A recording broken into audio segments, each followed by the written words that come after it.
Bismillahirrahmanirrahim. Assalamualaikum warahmatullahi wabarakatuh.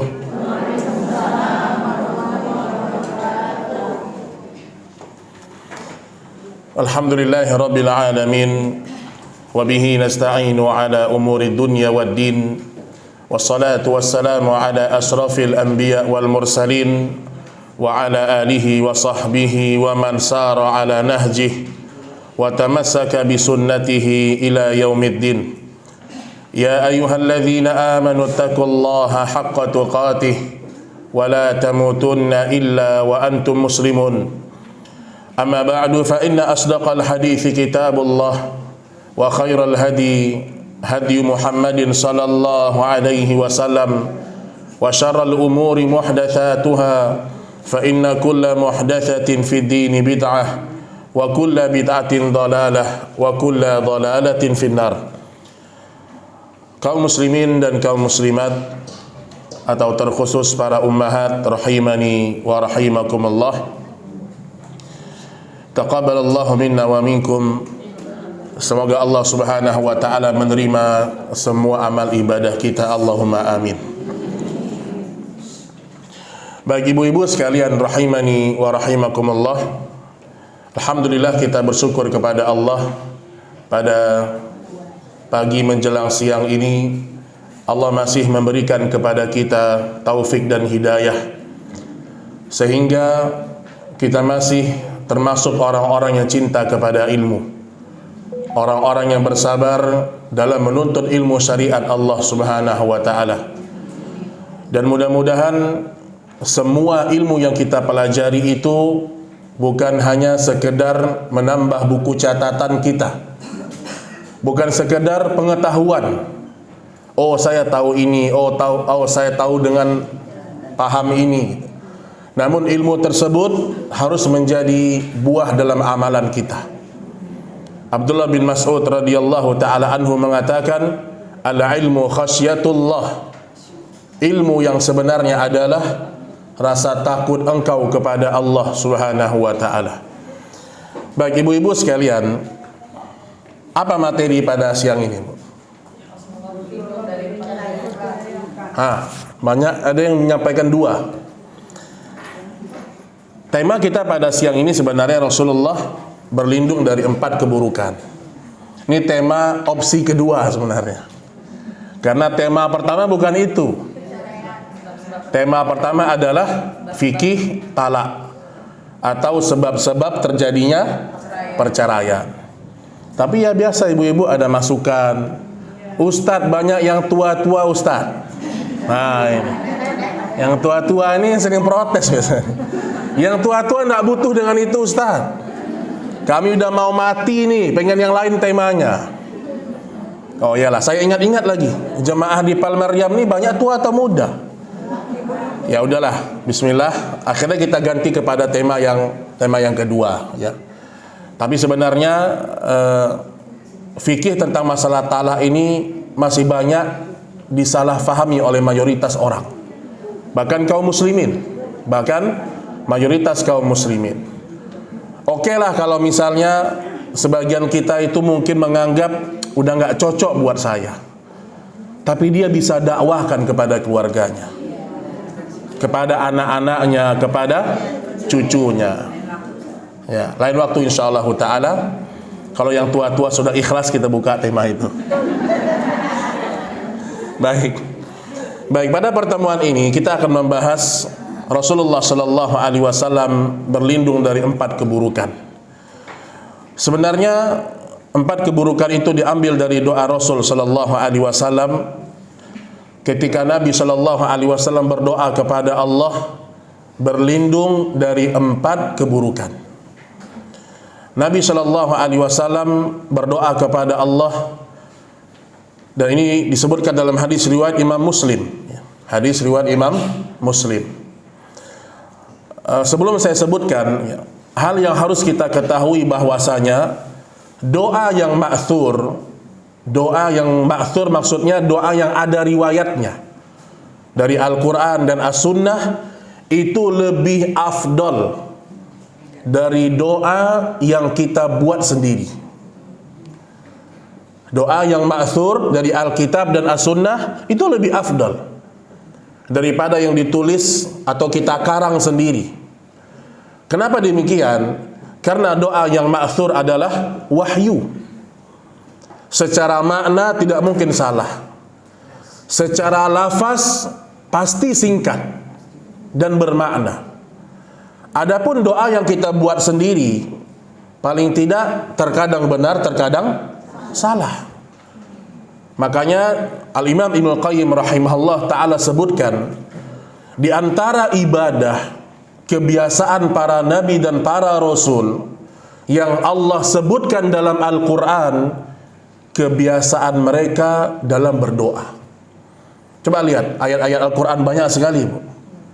Doa Nabi Adam disebutkan, doa Nabi Musa, doa Nabi Yunus, Yusuf, doa Nabi Ayub, doa Nabi Sulaiman, Ibrahim alaihissalam. Hampir setiap nabi itu disebutkan doa yang pernah dia panjatkan kepada Allah. Ini menunjukkan doa bukan hal yang kita sepelekan. Dia kebiasaan para nabi dan para rasul. Baik, doa yang dibaca oleh Nabi sallallahu alaihi wasallam, Nabi sallallahu alaihi wasallam memohon kepada Allah, Allahumma, boleh silakan dicatat, Allahumma inni a'udzubika min ilmin la yanfa'. Ya Allah, Allahumma inni a'udzubika min ilmin la yanfa' wa min qalbin la yakhsha'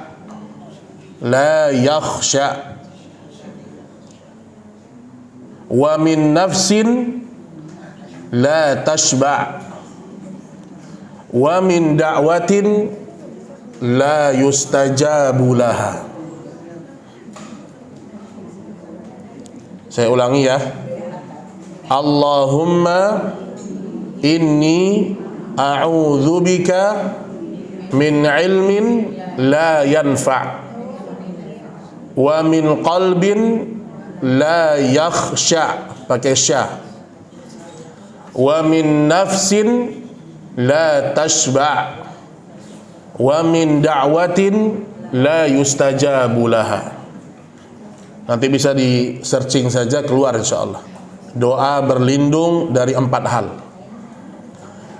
Nabi sallallahu alaihi wasallam mengatakan, ya Allah.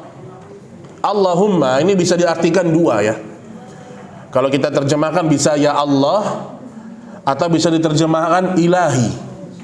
Ilahi maksudnya Tuhanku ya. Allahumma, ya Allah, inni a'udzubika min ilmin la yanfa'. Sungguh aku berlindung kepadamu dari ilmu yang tidak bermanfaat. Ini keburukan yang pertama. Nabi berlindung dari ilmu yang tidak bermanfaat. Wa min qalbin la yakhsha, dari hati yang tidak pernah khusyuk. Ilmu yang tidak bermanfaat. Yang kedua, hati yang tidak khusyuk. Ini otomatis ibu-ibu. Ketika ilmu seseorang tidak bermanfaat, maka Allah akan mencabut kekhusyukan dari hatinya. Ilmunya nggak bermanfaat, niatnya salah dalam belajar, sholatnya nggak khusyuk, baca Quran tidak pernah khusyuk. Orang menangis membaca 1 ayat, dia nggak ada perasaan ingin menangis, nggak ada sentuhan di hatinya. Itu dari awal ilmu yang tidak bermanfaat. Wa min nafsin la tashba', dari hawa nafsu yang tidak pernah puas, atau dari jiwa yang tidak pernah kenyang, tidak pernah puas. Wa min da'watin la yustajabu laha, dan dari doa yang tidak dikabulkan. Lihat alangkah indahnya doa Nabi sallallahu alaihi wasallam, karena ini wahyu. Karena ini adalah wahyu. Baik, kita akan sebutkan ya, beberapa faedah dari doa ini. Yang pertama disebutkan kalimat Allahumma. Allahumma. Ada dua jenis doa yang sering dibaca oleh Nabi Shallallahu Alaihi Wasallam. Pertama dimulai dengan kalimat Allahumma. Allahumma. Kedua, terkadang para nabi dan para rasul mereka memulai doa dengan kalimat Rabbi. Seperti misalnya Rabbana atina fid dunya hasanah. Dan penting ibu-ibu sekalian, ketika seorang membaca Rabbana atina fid dunya hasanah, saya mau tanya di sini. Ketika ibu baca Rabbana atina fid dunya hasanah, ya Rabbku berikanlah kepada kami kebaikan di dunia.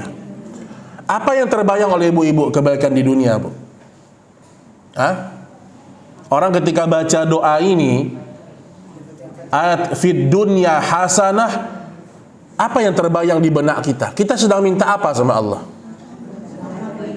Mayoritas orang yang dia pikirkan adalah harta, kedudukan, keselamatan, kesenangan dunia. Maka kata Imam Hasan Al-Basri rahimahullahu ta'ala, yang wafat pada tahun 110 Hijriyah, beliau mengatakan fid dunya hasanah, maksudnya adalah ilmu wal ibadah. Ilmu dan ibadah, itu maksudnya.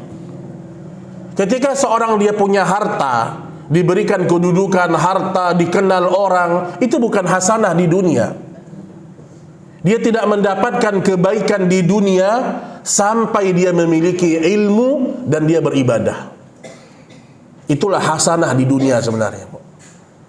Wa fil akhirati hasanah. Hasanah di akhirat apa? Surga.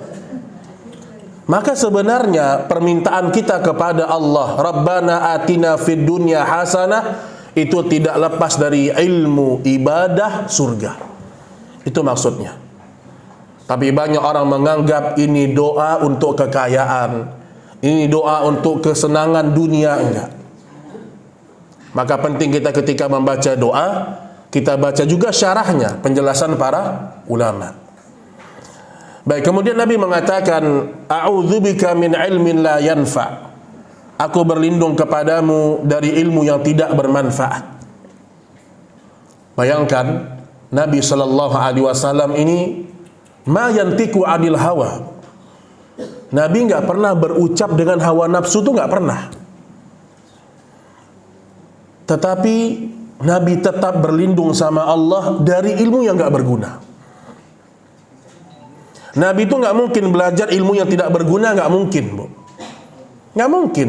Pasti Nabi belajar ilmu yang bermanfaat, wahyu dari Allah. Tapi tetap Nabi merendah di hadapan Allah. Tetap berlindung dari ilmu yang tidak bermanfaat. Ada beberapa tanda-tanda ilmu yang tidak bermanfaat. Yang pertama, ilmu yang tidak diamalkan. Ilmu yang nggak diamalkan. Makanya agama kita, ilmu agama ini adalah ilmu praktek. Ilmu agama adalah ilmu praktek. Kenapa orang-orang munafik mereka dicela oleh Allah Subhanahu wa taala? Karena ilmu mereka hanya sampai di teori. Terkadang mereka mempraktekkan, terkadang tidak. Makanya Allah mengatakan kabura maqtan 'indallah an taqulu ma la taf'alun. Dan sungguh besar murka Allah, kalian mengucapkan sesuatu, kalian mengetahui sesuatu, tetapi kalian tidak mau mengamalkannya. Itu indikasi itu. Dapat ilmu, mengerti ini haram, mengerti ini tidak boleh, tetap dikerjakan. Maka pada saat itu Anda sedang berada golongan orang-orang yang tidak bermanfaat ilmunya. Yang bermanfaat. Semua hukum dalam Islam seperti itu. Kita tahu hukumnya nggak boleh, tetap kita kerjakan.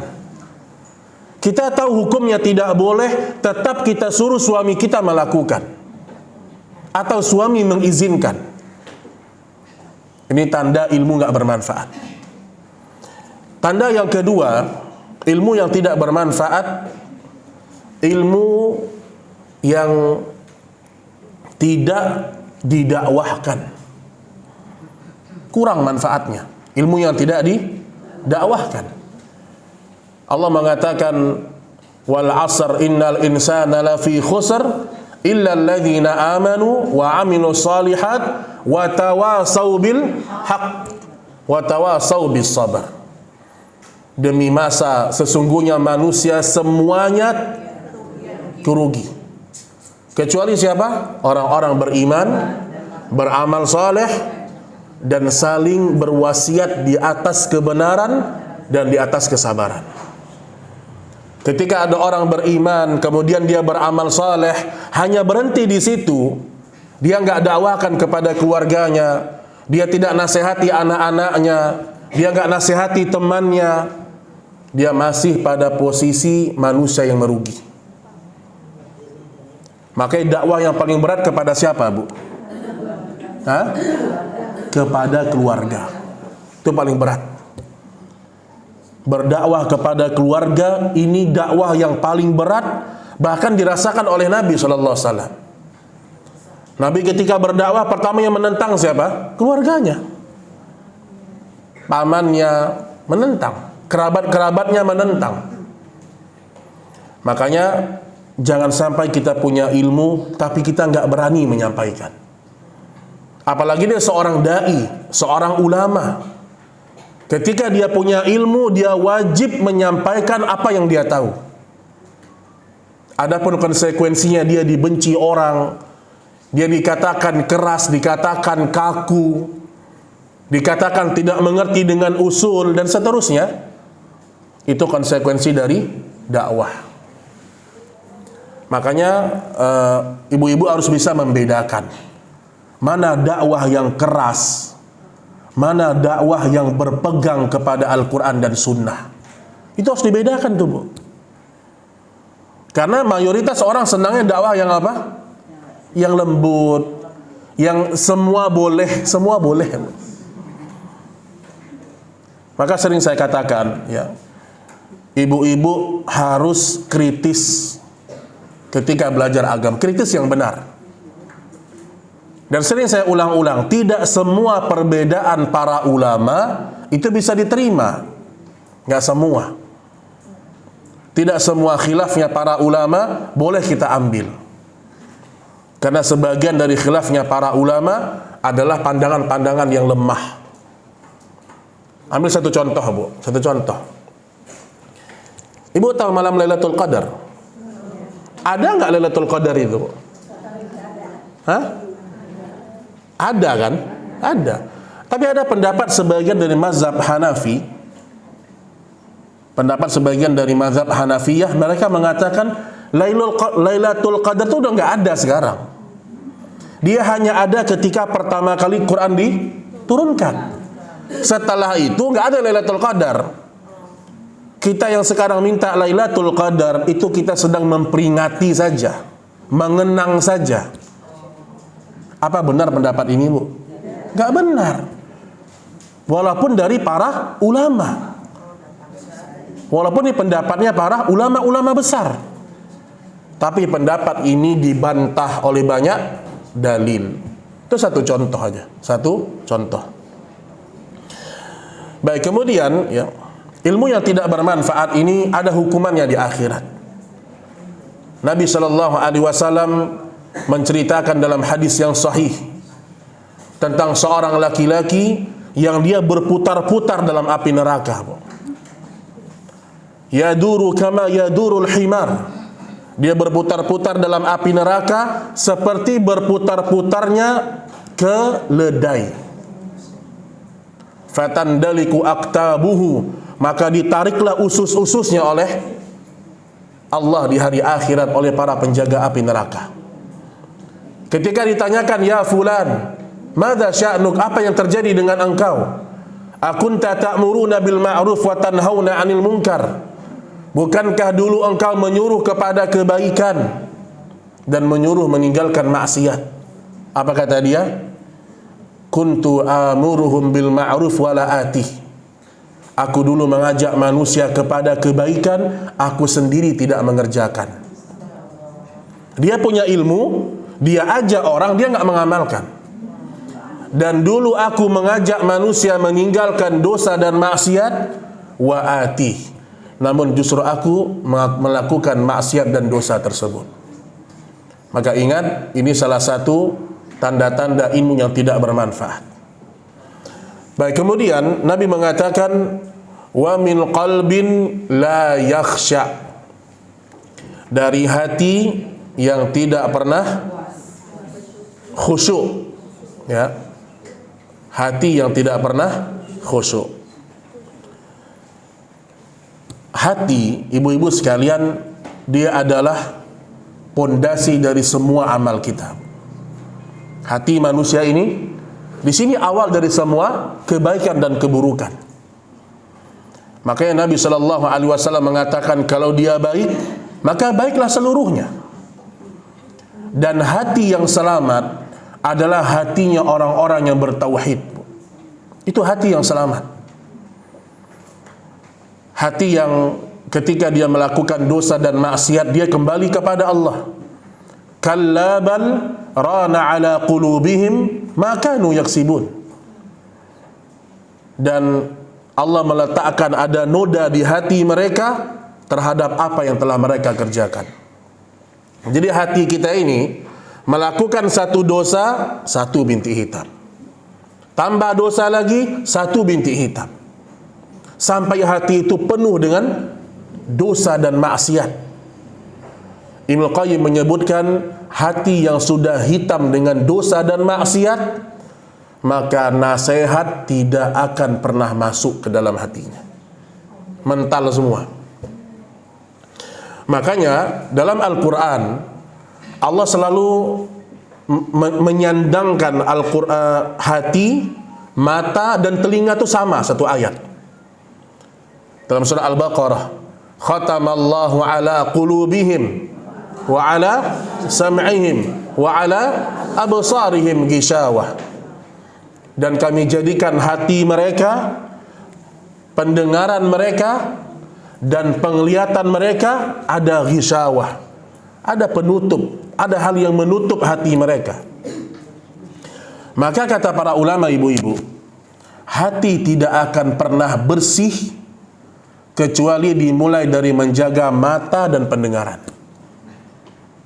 Mata dijaga, pendengaran dijaga, lisan dijaga. Hati kita akan bersih, Bu. Bagaimana menjaga lisan, ibu-ibu sekalian?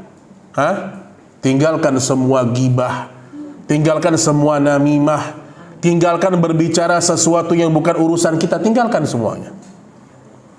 Yang bukan urusan kita, tinggalkan. Berkomentar pada hal yang bermanfaat, Bu. Nabi Shallallahu Alaihi Wasallam mengatakan, Innar rajula la yatakallam bil kalimah ma yatabayyanu fiha. Ada seorang laki-laki yang mengucapkan satu kalimat, ternyata satu kalimat ini dianggapnya biasa, nggak ada dosa, nggak ada maksiat di dalamnya. Namun justru satu kalimat itu melemparkan dia ke dalam api neraka di akhirat 70 tahun perjalanan. Kita ngomongin orang nih, kita nyangka nggak apa-apa, ini bukan gibah kok, ini bukan menghina kok. Namun ternyata itu di sisi Allah besar. Hati-hati, Bu, dosa lisan ini. Kemudian pendengaran, apa yang kita dengar selama ini. Makanya Allah Subhanahu wa taala menyebutkan lahum qulubun la yafqahuna biha wa lahum a'yunun la yubsiruna biha wa lahum adhanun la yasma'una biha ulaika kal an'ami bal hum adall ulaika humul ghafilun. Mereka punya mata tapi enggak dipakai untuk melihat kebesaran Allah. Punya telinga enggak dipakai untuk mendengarkan ayat-ayat Allah. Ibu punya telinga nih, Bu, dengarkan Al-Quran setiap hari, kajian, hal yang bermanfaat. Dan Allah mengatakan walahum a'yunun la yubsiruna biha ulaika kal an'ami bal hum adall. Mereka yang seperti ini seperti binatang-binatang ternak, bahkan lebih buruk dari itu. Makanya jaga hati kita ini, ya. Bagaimana cara menjaganya? Dari apa yang kita lihat, apa yang kita dengar, apa yang kita ucapkan. Hati ini. Makanya Nabi Shallallahu Alaihi Wasallam selalu memohon kepada Allah agar hatinya dikokohkan di atas agama. Ya muqallibal qulub, tsabbit qalbi ala dinik. Wahai zat yang maha membolak-balikan hati, kokohkan hatiku di atas agamamu. Baik, ma'asyiral muslimat rahimani wa rahimakumullah. Kemudian ya, Nabi Shallallahu Alaihi Wasallam mengatakan, wa min nafsin la tasba', dari jiwa yang tidak pernah puas. Nah, inilah penyakit kita sebagai manusia. Kita nggak pernah merasa cukup dari dunia, kurang terus. Makanya salah satu sifat wanita yang Nabi sebutkan, yang itu membuat mereka paling banyak dalam api neraka apa? Tidak pernah puas. Tidak pernah puas dengan pemberian suami. Nggak pernah puas dia. Diberikan sama suami tempat tinggal, nafkah, dia nggak pernah bersyukur sama suaminya. Oh, tapi saya rajin sholat, Ustaz. Saya rajin puasa. Saya sering sholat malam. Justru itu, ketika Nabi menyampaikan kebanyakan wanita paling banyak dalam neraka, berdiri seorang budak berkulit hitam mengatakan, ya Rasulullah, apakah kami ini kufur kepada Allah? Apakah wanita masuk neraka ini karena nggak sholat, karena nggak baca Quran, karena nggak datang kajian, karena nggak? Kata Nabi, tidak. Kalian bukan tidak bersyukur kepada Allah, tetapi kalian yakfurnal ihsan. Kalian tidak pernah bersyukur dengan pemberian suami kalian. Ini, Bu. Maka berusaha seorang wanita itu untuk ikhlas menerima semua pemberian suaminya, baik cukup atau tidak. Berusaha dia untuk ikhlas menerimanya. Ya begitu, Bu, ya. Dan ingat ibu-ibu ya, ini saya sering sebutkan nih. Ibu-ibu tidak ada urusan dengan harta suami. Mas, kalau kamu gajian harus transparan, Mas. Harus nggak, Bu? Enggak, ibu nggak boleh nuntut itu, Bu. Nggak boleh, Bu, nuntut itu. Saya punya salah seorang kerabat ya, tapi kerabat jauh. Dia mau nikah lagi nih. Dia ini mau nikah lagi. Kata istrinya, kalau kamu nikah lagi harus transparan. Istri pertama berapa, istri kedua berapa. Itu nggak ada kewajiban suami. Yang penting ibu dikasih makan, ibu dikasih tempat tinggal, ibu dikasih uang jajan, cukup, udah. Selebihnya harta suami itu hak dia. Ibu nggak perlu tahu berapa harta suami ibu. Nah, protes nggak, Bu? Kok wajah-wajah protes semua ya? Nggak mesti tahu, Bu. Nggak mesti. Karena nggak ada aturan dalam agama istri harus tahu harta suami, nggak ada. Nah, perlu diingat itu. Ya. Tapi suami yang baik, suami yang mengerti, tentu dia pandai berbagi dengan istrinya. Dia pandai berbagi dengan istrinya. Ya, biasanya kasus di mana istri menuntut berapa harta suami itu ketika suaminya tidak adil, zalim suaminya. Makanya ini hal yang harus kita ketahui juga bagi para wanita. Dan dalam Islam, seorang wanita, seorang istri, dia harus lebih besar perhatiannya kepada suami dan keluarga suami. Bukan keluarga ibu, bukan. Misalnya nih, seorang suami, ibu, laki-laki, pertama nih berbakti kepada siapa? Ayah dan ibunya. Terus kalau ayah ibunya meninggal, dia berbakti sama siapa? Jadi saya punya, misalnya ayah ibu saya meninggal, saya berbakti kepada siapa? Paman dan bibi. bukan mertua, bukan. Ya. Di dalam Islam, ya, kalau kita sebutkan nih masing-masing keutamaan, mertua itu tidak disebutkan dalam hadis, Bu. Artinya mertua itu dia kerabat, tapi tidak sama kedudukannya dengan paman, nggak sama, Bu. Makanya disebutkan dalam kisah-kisah para sahabiat, para wanita di masa Nabi Shallallahu Alaihi Wasallam, mereka sangat membantu suami mereka berbakti kepada keluarga suami. Tentu suami yang baik dia juga bantu mertuanya, iya, tapi tidak sebesar perhatiannya kepada ayah dan ibunya. Ibu perlu ingat itu. Dan ibu tidak akan pernah bisa memuliakan suami ibu sampai ibu meletakkan suami di atas orang tua ibu. Baru ibu jadi istri yang solehah, Bu. Ibu letakkan posisi suami ibu itu di bawah ibu kandungnya ibu, baru ibu akan mendapatkan janji surga. Ya, itu selama kebaikan, ya, selama itu adalah kebaikan. Hah? Di bawah ibu kandung. Di atas ibu kandung, afwan. Ya, di atas ibu kandung. Jadi suami dulu baru ibu kandung. Nah, itu perlu diingat, ya. Karena memang Nabi SAW mengatakan kalau seandainya makhluk boleh sujud kepada makhluk yang lainnya, aku perintahkan seorang istri sujud kepada suaminya. Sujud kepada suaminya. Walaupun ibu jengkel dengan suami ibu, suami seperti ini, tetap dia punya hak dalam kehidupan ibu. Baik, kemudian, ya, yang berkaitan dengan wa min nafsin la tashba, jiwa yang tidak pernah merasa puas. Ini juga sama dengan wasiat Nabi kepada Abu Dzar. Nabi menyuruh Abu Dzar Al-Ghifari untuk membiasakan bersama dengan orang-orang fakir. Ada 7 wasiat Nabi kepada Abu Dzar. Yang pertama, antuhibbal masakin. Hendaklah engkau cinta kepada orang miskin dan dekat sama mereka. Ini hendak teman orang-orang kaya semua. Dekati orang-orang miskin, apalagi mereka orang-orang soleh. Kunjungi rumah mereka. Ini kebiasaannya para sahabat. Dan Nabi menyuruh Abu Dzar untuk melihat dalam urusan dunia ke bawah. Urusan dunia, lihat orang di bawah kita. Kita akan bersyukur dan kita akan bahagia. Jangan lihat orang yang berada di atas kita, urusan dunia, jangan. Gak akan pernah puas kita dengan dunia ini. Seorang sudah punya rumah, kalau dia nggak bersyukur, dia ada keinginan lagi yang kedua.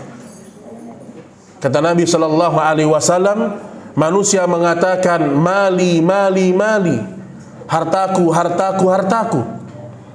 Kemudian Nabi mengatakan, bukankah harta kalian apa yang kalian pakai kemudian usang baju, apa yang kalian makan kemudian habis.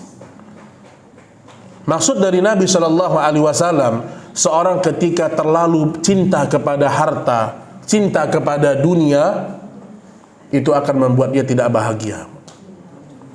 Karena hukuman bagi orang yang tidak pernah puas dengan dunia, Allah meletakkan di depan kedua matanya kefakiran.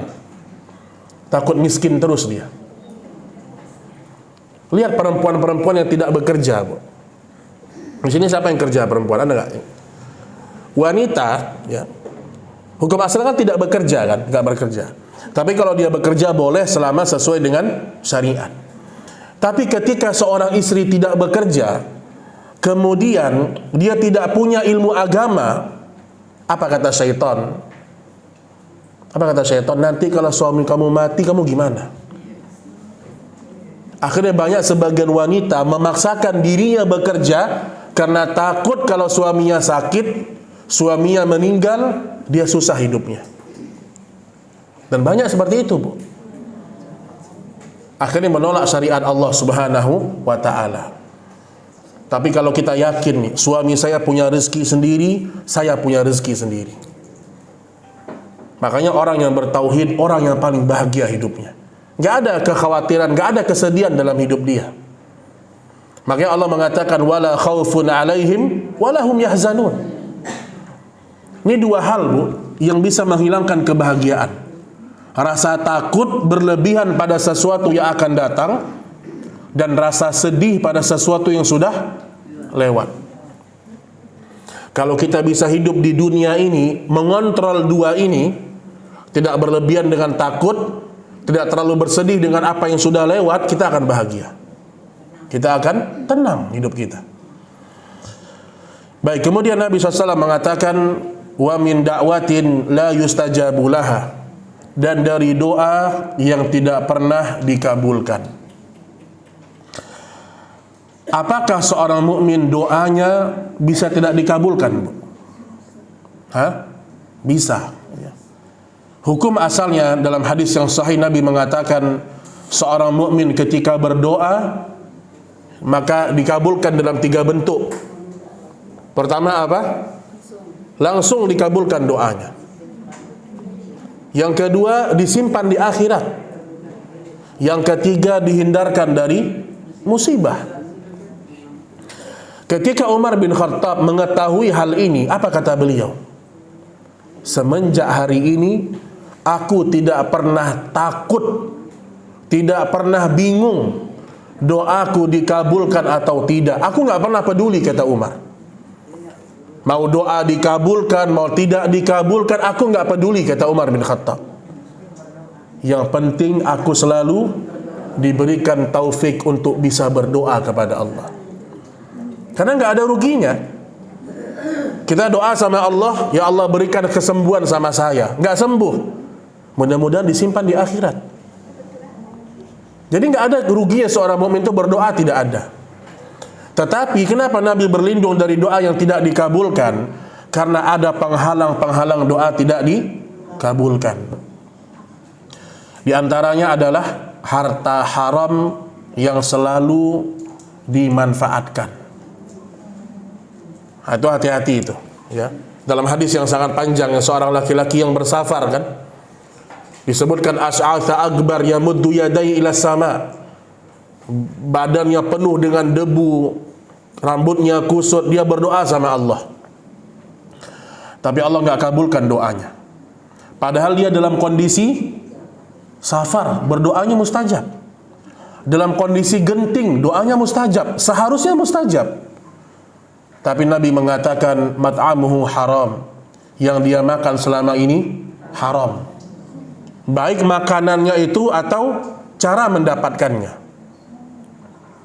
Kemudian pakaiannya haram, wa ghudhiya bil haram, fasilitas hidupnya ini semua yang haram.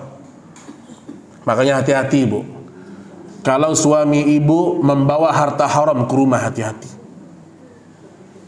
Termasuk fasilitas-fasilitas, kata para ulama. Nah, suaminya yang dapat fasilitas mobil plat merah, hati-hati itu. Hati-hati itu, Bu.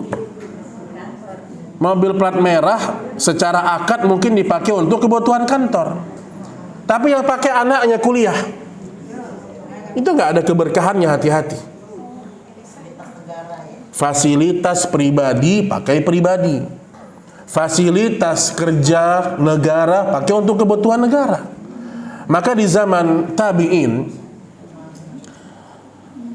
atau di zaman Umar bin Abdul Aziz, ya, pernah datang seorang tamu ke rumah beliau untuk membicarakan sesuatu pribadi, bukan negara. Dimatikan lampunya kan, karena lampu ini difasilitasi oleh negaranya. Ketika konsultasi masalah pribadi, dimatikan lampunya. Seandainya kita hidup di masa itu dengan iman seperti sekarang, kita akan mengatakan kaku kali dia tuh, terlalu kaku hidupnya. Iya atau tidak, Bu? Iya. Sekarang kita bicara masalah ini harta, ini bukan hak kamu. Kadang-kadang orang protes. Bu, bayangkan begitu orang-orang soleh hidup di masa dulu. Ketika lampu yang dia pakai bukan untuk kepentingan pribadi, dia matikan lampunya. Bagaimana ketakwaan dan bagaimana Allah tidak berkahi hidup mereka. Bagaimana tidak bahagia rumah tangga mereka. Bagaimana mereka tidak khusyuk dalam sholat, karena mereka menjaga semua yang diharamkan Allah. Kalau kita kan enggak. Ah, nggak apa-apa lah, orang juga kayak gitu kok semuanya. Sampai ada yang bilang sama saya, Ustadz, kita kalau nggak makan riba sekarang Ustadz, kita nggak bisa hidup, kata dia. Subhanallah. Lihat, kapan kita bisa punya rumah, kapan kita bisa punya kendaraan, kalau kita nggak transaksi riba di masa sekarang. Maka saya katakan, jangan sampai kita capek-capek berdoa, nangis-nangis, Allah tidak kabulkan karena kita masih menggunakan harta-harta yang haram. Mulai dari sogok menyogok, hati-hati. Ya, sogok menyogok. Anaknya mau masuk polisi, disogok. Anaknya nggak pantas masuk di sini, disogok menyogok. Nah, tuh PNS lagi katanya, maksudnya. Intinya Bapak Ibu sekalian, intinya ibu-ibu sekalian, selama kita menjaga dari sesuatu yang haram, yakinlah ada pengganti dari Allah Subhanahu wa taala. Baik, wallahu taala a'lam bissawab. Ini mungkin materi kita pada pertemuan ini, ya, mudah-mudahan bermanfaat. Mungkin sebelum kita akhiri, kalau ada pertanyaan dipersilakan ibu-ibu sekalian. Ya, salam warahmatullahi wabarakatuh. Bagaimana itu kan tadi mengenai riba saja, seperti berkendaraan gitu. Waktu kita belum tahu atau walaupun sudah tahu, tapi itu sudah terjadi. Iya. Itu biasanya kan mobil, motor biasanya suka ambil dari cicilan dari leasing, jadi riba. Terus kalau seandainya itu sudah terjadi gimana? Lunas. Baik. Ini Kendaraannya masih dibilang iya. Baik, kita pernah mungkin mencicil harta-harta dengan cara yang riba. Nyicil rumah, nyicil apa lagi? Kendaraan, nyicil baju, ada nggak? Hah? Nyicil hijab syar'i gitu. Subhanallah. Lihat Bu ya, kalau kita sudah selesai transaksinya, udah selesai sudah habis, sudah lunas, kita taubat sama Allah. Dan harta itu kita boleh pakai. Harta itu kita boleh pakai. Itu harta yang halal. Itu harta yang halal. Itu yang disebutkan oleh para ulama, ya. Ini diantara kemudahan agama Islam dan diantara rahmat Allah kepada kita. Allah hanya menghukum seseorang ketika masih ada transaksinya. Kalau masih berjalan transaksinya, ibu hentikan. Apa yang bisa dijual untuk menutupi itu, lakukan. Tapi kalau sudah lunas 3 tahun yang lalu, 2 tahun yang lalu, udah selesai, sudah bertaubat sama Allah, dan jangan diulangi kembali. Ya, jangan diulangi kembali. Wallahu a'lam bissawab.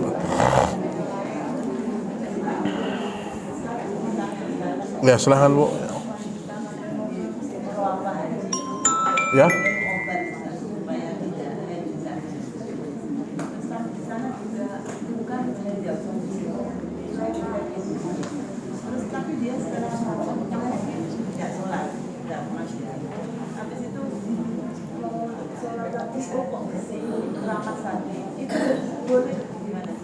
Jadi dia minum obat, kenapa buat minum obatnya? Di Saudi, maksudnya dia pergi haji. Gimana ingat dia pergi haji? Terus?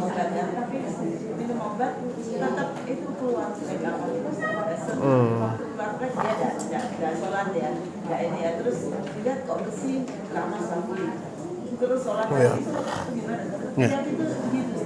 Baik ya. Inilah salah satu contoh dari beribadah yang bukan di atas ilmu. Ketika seorang wanita dia mau umrah, ya dia umrah aja. Kalau bisa dia mengatur waktu haidnya, bagus. Tapi kalau seandainya memang dia harus berangkat di tanggal sekian dan ternyata tiba-tiba dia haid, maka para ulama tidak menganjurkan minum obat. Nggak menganjurkan, itu fitrah keluar, itu sudah. Jadi ketika seorang wanita dia minum obat haid, memang ada sebagian ulama mengatakan boleh kalau itu tidak mendatangkan efek. Tapi pendapat yang lebih kuat, ya, maka jangan. Ya. Fitrahnya wanita datang masa haid, maka biarkan haid itu keluar. Dan ingat, ketika wanita dia haid dan dia sedang ibadah umroh dan dia tidak jadi tawaf atau nanti dia tawafnya terakhir darurat ya, tetap dia mendapatkan pahala yang sama. Tetap ya. Jadi ketika seorang wanita haid dan dia tidak melakukan ibadah misal seperti tawaf ya, kan nggak boleh ya, kecuali darurat udah mau kepulangan tetap tidak bisa, tetap dia tawaf kata para ulama. Dalam kondisi haid dia tawaf. Terpaksa darurat itu tidak mengapa insyaallah taala, dan dia mendapatkan pahala yang sempurna sama. Jadi jangan kita menganggap kalau saya haid saya nggak bisa beribadah, enggak. Tetap tidak mengapa. Tidak mengapa seorang wanita dia berangkat umroh, haji, ternyata haid ketika itu, lakukan apa yang Nabi perintahkan. Lakukan apa yang Nabi perintahkan. Makanya ketika Ibunda Aisyah radhiyallahu taala anha haji, beliau haid, apa kata Nabi? Lakukan semua yang orang-orang lakukan kecuali tawaf. Kecuali tawaf. Artinya dia bisa datang ke masjid, dia bisa baca Quran, dia bisa berzikir, ya. Dan ingat, wanita haid itu boleh masuk masjid, boleh. Apa? Sa'i boleh, tidak masalah. Hanya tawaf, ya. Kalaupun nanti tawaf ini kalau sudah memang darurat ya, tetap di akhirnya tawaf, nggak apa-apa, nggak masalah ya. Yang nggak boleh sholat, puasa. Masuk masjid tidak mengapa, ya. Kenapa, Bu? Saya sebutkan ya. Memang terjadi khilaf ya, tapi yang kuat hukumnya boleh. Pertama, kenapa wanita boleh masuk masjid? Dikenal di masa Nabi seorang wanita yang tinggal di masjid, yang suka bersih-bersih masjid. Dan disebut oleh para ulama, berarti dia tinggal di masjid, berarti dia pasti haid. Dan Nabi membiarkan dia, nggak mengapa. Yang kedua, ketika Ibunda Aisyah datang kepada Nabi kemudian hanya menjolorkan tangannya saja. Kata Nabi, "Ya Aisyah, sesungguhnya haidmu bukan di tanganmu." Maksudnya wanita itu bukan najis. Dia bukan najis, dia boleh masuk masjid. Kemudian juga ketika Nabi mengatakan kepada Aisyah, lakukanlah semua ritual haji kecuali tawaf. Kalau seandainya masuk masjid tidak boleh, pasti Nabi larang. Baca Quran pasti Nabi larang. Maka kata para ulama, larangan wanita tidak sholat itu jelas. Perempuan haid nggak boleh sholat, jelas atau tidak? Jelas. Nggak boleh puasa, jelas.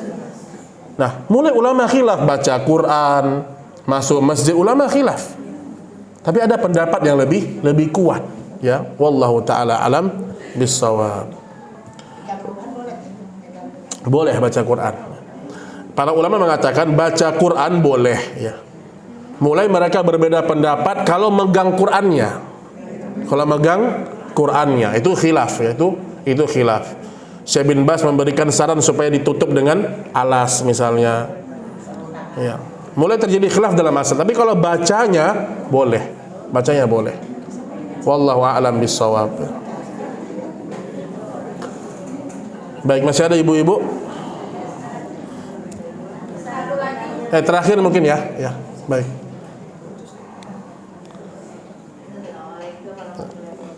Waalaikumsalam warahmatullahi wabarakatuh.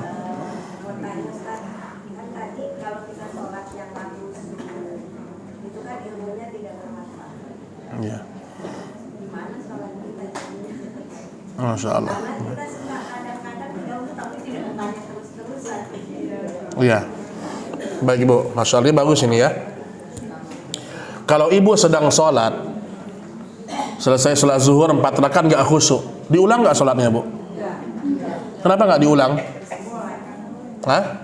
Ibu sholatnya nggak khusyuk, ibu nggak ulang kenapa? Hah? Apa? Nggak boleh lagi kenapa? Harus tahu jawabannya loh, kenapa? Kenapa nggak boleh lagi diulang? Jawabannya satu, karena Nabi tidak mengulang. Selalu ingat itu ya. Karena tidak ada contohnya. Nabi pernah sholat ya, dan Nabi diberikan oleh salah seorang itu semacam sejadah kain yang banyak coraknya, Bu. Nabi sholat, kata Nabi, aku terganggu dengan corak ini. Berarti kan nggak khusyuk kan? Nggak khusyuk. Setelah Nabi sholat, Nabi suruh ganti sama Aisyah.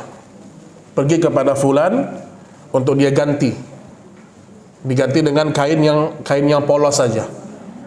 Karena aku tidak khusyuk, aku terganggu dengan corak-corak tadi. Tapi Nabi tidak mengulang sholatnya.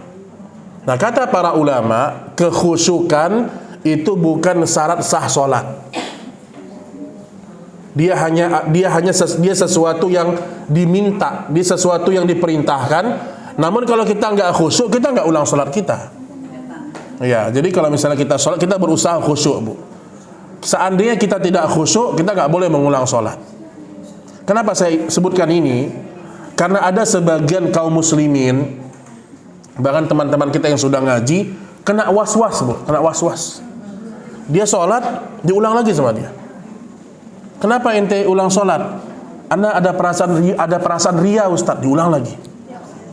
Muncul perasaan ria, diulang lagi. Akhirnya nggak selesai dia sholat. Makanya kita berusaha untuk khusyuk. Seandainya pun kita tidak khusyuk, sholat kita diterima Allah. Ya, insyaallah ta'ala ya.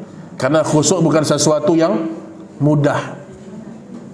Dan khusyuk bukan berarti tidak mendengar tidak mengetahui apa yang terjadi, Bu.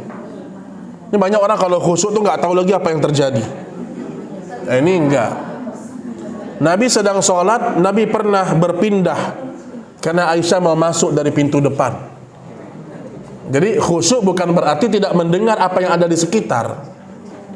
Oh, saya belum khusyuk, Ustaz, karena saya masih mendengar suara anak saya di rumah. Enggak, khusyuk itu lebih kepada penghayatan.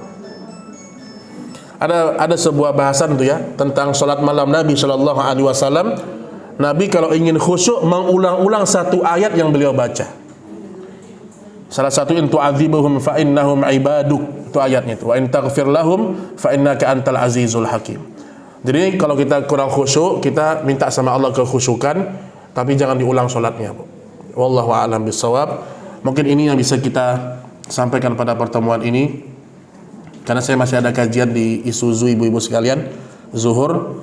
Dan semoga Allah Subhanahu wa taala memberikan rahmat kepada kita. Wa sallallahu ala nabiyyina Muhammad, subhanakallahumma wa bihamdik, asyhadu an la ilaha illa anta, astaghfiruka wa atubu ilaik. Assalamualaikum warahmatullahi wabarakatuh.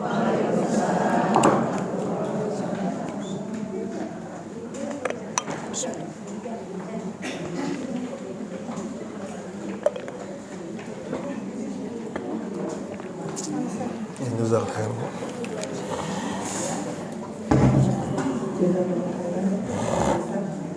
Ilmu yang telah diberikan pada hari ini. Sekali lagi Ustaz, kami atas nama pengurus atas apa yang ada di sini, mohon maaf atas kekurangan. Sekali lagi kepada Maha semuanya, hari ini telah banyak ilmu yang kita dapat, terutama adalah bagaimana kita membaca telinga, apa yang kita buat, ingat kembali lagi kepada surat Al-Isra ayat 7. Ketika kita berbuat baik, pastinya kembali kepada kita. Dan ketika kita buat keburukan, kembali juga kepada kita. Jadi insya Allah, setiap langkah kita, apapun yang kita akan lakukan, kembalikan kepada Allah. Ingat bahwasanya segala sesuatu, setiap inci apapun, akan kita pertanggungjawabkan ke Allah. Dan insya Allah, kita kembali dalam keadaan husnul khatimah. Kami pengurus seluruhnya mengucapkan taqabbalallahu minna wa minkum, mohon maaf lahir dan batin. Adapun kekurangan, pastinya ada ilmu yang kurang dari kami. Sekali lagi, jazakumullah khairan kepada Maha semua, dan semoga ini tetap kita kembali untuk kajian. Assalamualaikum warahmatullahi wabarakatuh.